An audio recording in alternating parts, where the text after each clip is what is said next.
Bon, voici, on demande de vérifier ici l'identité suivante. Sin carré A, 1 plus cotangente carré A, plus cos carré A, 1 plus tangente carré A égale 2. Alors, le A, bien sûr, il peut être pris dans la cotangente et la tangente. Bon, il est dans le domaine. Le A est dans le domaine de la cotangente et de la tangente. Donc, de ce côté-là, il n'y a pas de problème.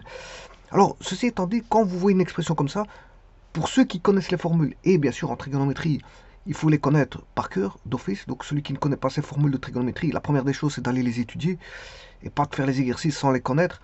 Quoi qu'on peut faire des exercices en appliquant les formules, dans un premier temps, on ne les connaît pas. On regarde mais ça en séance d'exercice, vous ne les connaissez pas, vous avez voilà, un tableau, un formulaire à côté de vous, des formules trigonométriques.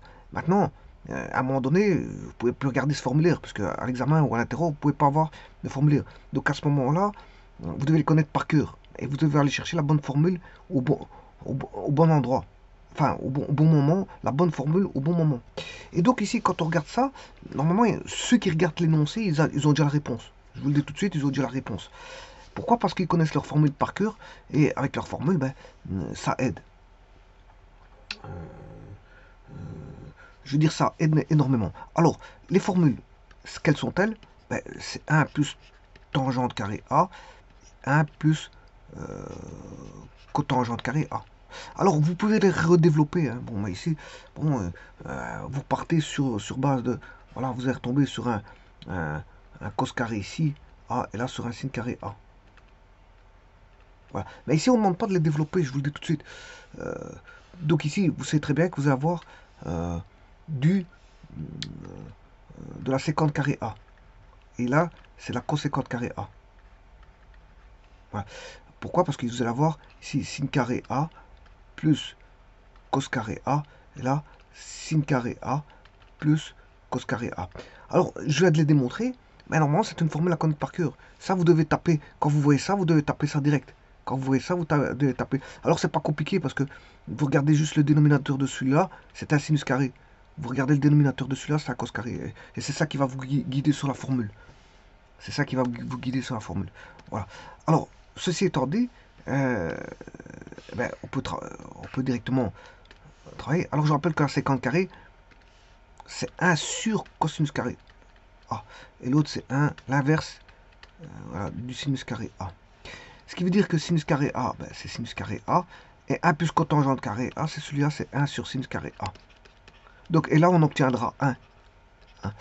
Alors que l'autre, cos carré A, fois 1 sur cos carré A, ils sont inverses l'un de l'autre.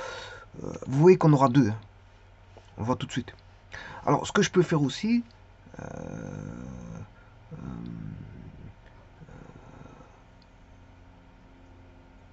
donc je simplifie. J'aurais pu faire ça aussi. Hein. Donc, ramener tout en sinus A sur sinus A, voilà, au carré. Voilà, plus cosinus A sur cos A au carré. De toutes les manières, on aura 1 au carré plus 1 au carré. 1 au carré plus 1 au carré, ça fait 2.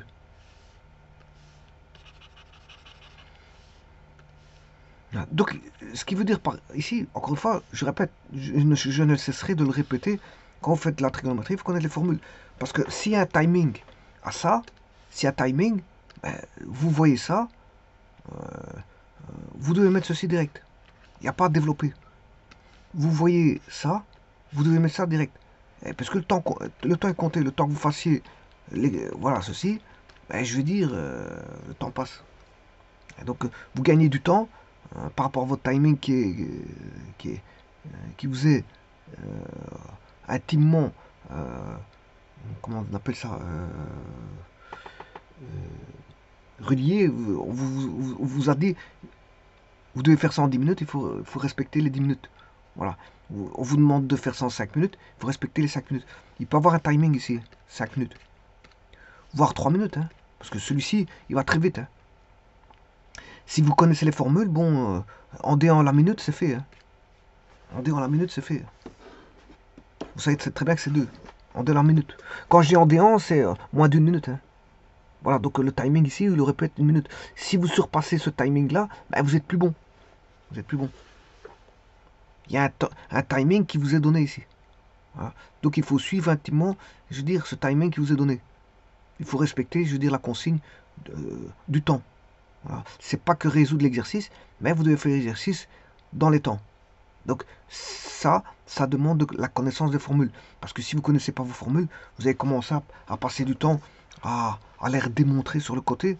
Bon, parfois il y a des exercices, on ne demande pas à démontrer les formules sur le côté, hein. Vous connaissez ou vous ne connaissez pas, parce qu'il y a des choses, c'est des questions de connaissance, hein. Il y a des questions de connaissance, il y a des questions de savoir-faire, de logique, etc. Mais ici, c'est une question de connaissance à la base. Donc si vous commencez à démontrer, c'est que vous ne connaissez pas. Et donc là, ça redevient, voilà, euh, un calcul banal, alors que ça ne doit pas l'être, parce que c'est des connaissances de formules, et il faut taper les formules qu'on connaît. Je vous remercie.